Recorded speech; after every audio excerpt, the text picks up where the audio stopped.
You know that feeling? A car crash happens, and the first thing we all do is ask, whose fault was it?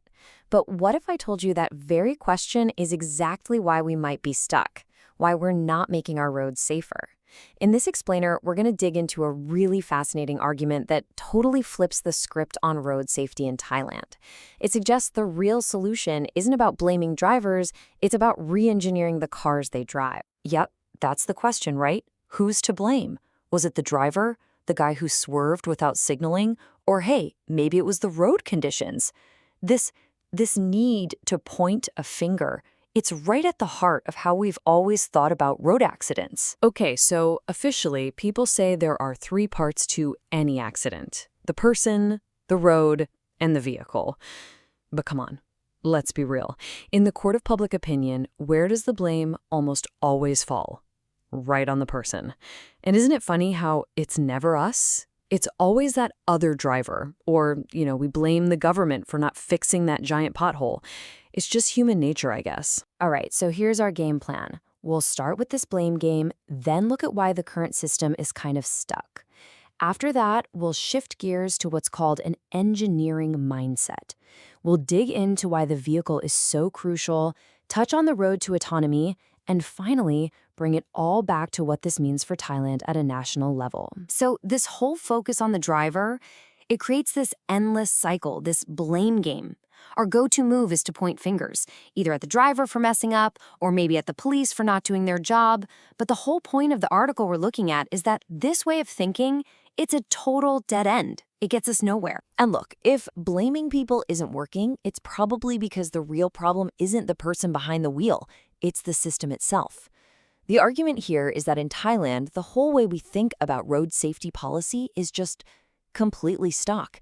Like a car in neutral, just revving its engine but going nowhere. So just how stuck are we talking? Get this number, 33. For 33 years, that's more than a whole generation. Thailand hasn't had a single, independent, central group whose job it is to actually research and create traffic accident policy. I mean, can you imagine trying to fight a pandemic without a public health agency? That's kind of the level of problem we're talking about. And this huge gap, it's basically left the country's entire safety strategy paralyzed. The author of the source material, Suryan Quinn, really doesn't pull any punches. He says, quote, "Policies are fragmented, copied from one another, and do not lead to serious practical results." See, without that central, data-loving brain guiding things, you just end up with this messy patchwork of ideas, probably borrowed from other places, and none of them actually make a real difference where it counts. So this really highlights two totally different ways of looking at the problem. On one hand, you have the way things are, which the source describes as this legal rhetorical approach. It's always about who to blame. But on the other hand, the world's leaders in this space, they moved on. They're using what's called a systems engineering approach. And that's not about finding fault. It's a super systematic, dynamic way to tackle a really complex problem from all sides. Okay, so if the old way is broken, what's the fix? Well, it's a massive shift in how we think. It's about adopting an engineering mindset. That means we stop talking about blame and instead we put technology and prevention right at the heart of the conversation. And this mindset, it changes how you see everything. Take a crash test, for example. You and I, we see a car getting smashed to pieces, but an engineer, they see data. Pure, valuable data. Every single dent, every crumple zone doing its job. That's all information that helps them build safer cars and, even better, develop tech that can stop the crash from ever happening. So what comes out of all this data crunching and engineering? You get stuff like ADAS. That stands for Advanced Driver Assistance Systems. Basically, it's a whole bundle of tech inside the car. We're talking sensors, cameras, all kinds of clever computers that help the car see what's going on around it and give you, the driver, a helping hand to stay out of trouble. You've probably heard of some of them, like automatic emergency braking or lane keeping assist. That's ADAS. And just to be clear, this isn't some far-off sci-fi dream. This is happening right now. It's a global race, really. You've got the big players, the US, China, Japan. They're all pouring billions into this, using top-tier computer and electronics engineering to make their cars smarter and safer every single year. All right, so this brings us to the main event, the core argument of the whole piece. Out of those three factors, person, road, and vehicle, why does this engineering perspective say the vehicle is the one that matters most? Well, the author lays out 5 key reasons. And listen, these 5 points aren't just thrown together. They're like a chain of logic. It's an engineer's argument, really. It starts with something super basic and builds all the way up to a vision of the future. So, let's walk through them one by one. Okay, first, it starts with a truth so simple you can't argue with it. No vehicle, no accident. The car has to be there for a crash to happen.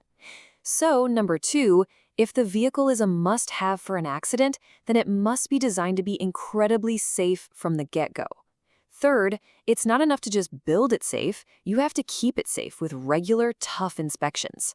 Fourth, today's cars need active safety tech, that ADAS stuff we talked about, to warn the driver and even step in to prevent a crash. And that brings us to the 5th and final step, the end game for all this engineering, a car that can drive itself, which would pretty much eliminate human error from the picture. Now, that last point, getting rid of human error, that's the big one. That's the real game changer here. It's so huge, in fact, that it's the ultimate goal of this entire way of thinking. It's what we call the road to full autonomy. Yeah, this is the final destination. Think about it. If human error is the single biggest wild card, the main cause of most accidents, then the most logical, most effective engineering solution is to, well, design that error out of the system. And that means creating a vehicle that can do the whole job of driving all by itself. So when you put it all together, we've gone from the dead-end blame game all the way to the promise of a future led by engineering. You realize we're at a crossroads, a national crossroads for Thailand. And this isn't just some nerdy debate about technology. It's a fundamental question about which direction the country wants to go. At the end of the day, the big takeaway is pretty clear. The future of road safety isn't about finding someone to blame. It's about engineering. The best way to save lives isn't by punishing people after they make a mistake, but by building smart systems that can stop those mistakes from happening in the first place. And so, that leaves us with one last really important question. The world leaders, we're talking the US, Japan, China, they've already picked their path. They've bet big on engineering and technology. So the question is, what path will Thailand choose?